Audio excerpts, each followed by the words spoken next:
ഇന്ത്യക്ക് വേണ്ടി രഞ്ജിത്ത് ബജാജ് അണ്ണൻ ബ്രസീലിനെ പരാജയപ്പെടുത്തി ലോകകപ്പ് നേടിത്തന്നു എന്നുള്ള വാർത്ത കുറെ ആളുകൾ എനിക്ക് അയച്ചു തന്നിട്ട് വീഡിയോ ചെയ്യാനൊക്കെ പറഞ്ഞിട്ടുണ്ടായിരുന്നു. എന്തുകൊണ്ടത് ചെയ്തില്ല എന്നുള്ളതിന്റെ കാര്യം ഇപ്പം ഏകദേശം എല്ലാവർക്കും മനസ്സിലായിട്ടുണ്ടായിരിക്കും. അണ്ണന്റെ ഏജ് ഫ്രോഡും അണ്ണന്റെ PR വർക്കും ഒക്കെ കാരണം അണ്ണൻ കുറച്ച് കാരണങ്ങൾ ഉണ്ടാക്കാനാണ് ശ്രമിച്ചുകൊണ്ടിരിക്കുന്നത് അന്ന് ഇന്ന് എന്നും.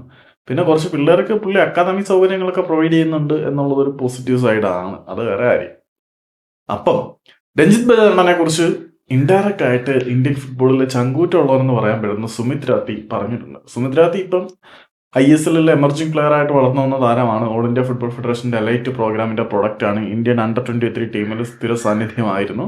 ഇന്ത്യയിലെ ഏറ്റവും പൊട്ടൻഷ്യൽ സെന്റർ ബാക്കുകളിൽ ഒരാളായിട്ട് ഉയർന്നു വരുന്ന താരവും സുമിത് രാത്തിയാണ്. പക്ഷേ പുള്ളി അദ്ദേഹത്തിന്റെ കരിയർ റീബിൽഡ് ചെയ്യാൻ ഇന്ത്യയിൽ ആഗ്രഹിക്കുന്നില്ല. അതുകൊണ്ട് അദ്ദേഹം UAE 3rd ഡിവിഷൻ ക്ലബ്ബായിട്ടുള്ള ഫാൽക്കൺ FC ഇപ്പം ജോയിൻ ചെയ്തിട്ടുണ്ട്. അവിടെ അദ്ദേഹത്തിന്റെ കരിയർ റീബിൽഡ് ചെയ്യാണ്. 23 വയസ്സേ ഉള്ളൂ ഈ ഒരു യുവ സെന്റർ ബാക്കിന്.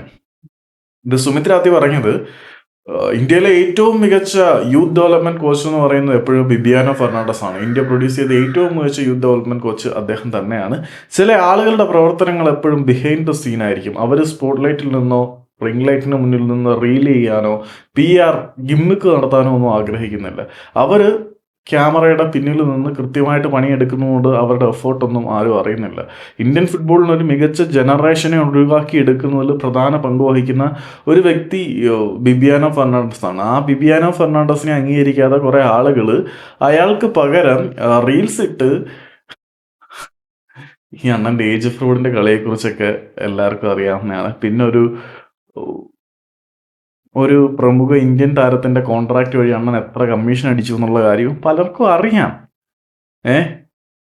അങ്ങനെ ഒരു അണ്ണൻ നേട്ടങ്ങളില്ലാതെ ഇങ്ങനെയൊക്കെ നിൽക്കുമെന്ന് നിങ്ങൾ ചിന്തിക്കുന്നുണ്ടെങ്കിൽ വെറും തെറ്റിദ്ധാരണ മാത്രമാണ്. പിന്നെ പുള്ളിയുടെ ഒരു പേഴ്സണൽ ബ്രാൻഡ് വളർത്താൻ വേണ്ടിയിട്ട് പുള്ളി നടത്തുന്ന PR ഗിമ്മുകൾ എന്ന് പറഞ്ഞാൽ ഹെവിയാണ്. എവിടെ നിന്നൊക്കെയുള്ള പേജുകളാണ് പുള്ളിയെ സപ്പോർട്ട് ചെയ്തുകൊണ്ടിരിക്കുന്നത്. പുള്ളി അങ്ങനെ ചെയ്യുന്നു ഇങ്ങനെ ചെയ്യുന്നു, ഭാര്യയുടെ പാലിമാല പണയം വെച്ച് ഇന്ത്യൻ പിള്ളേരെ കൊണ്ട് ലോകകപ്പ് കളിക്കുന്നു, അവരെ കൊണ്ട് ലോകകപ്പ് വിജയിക്കുന്നു.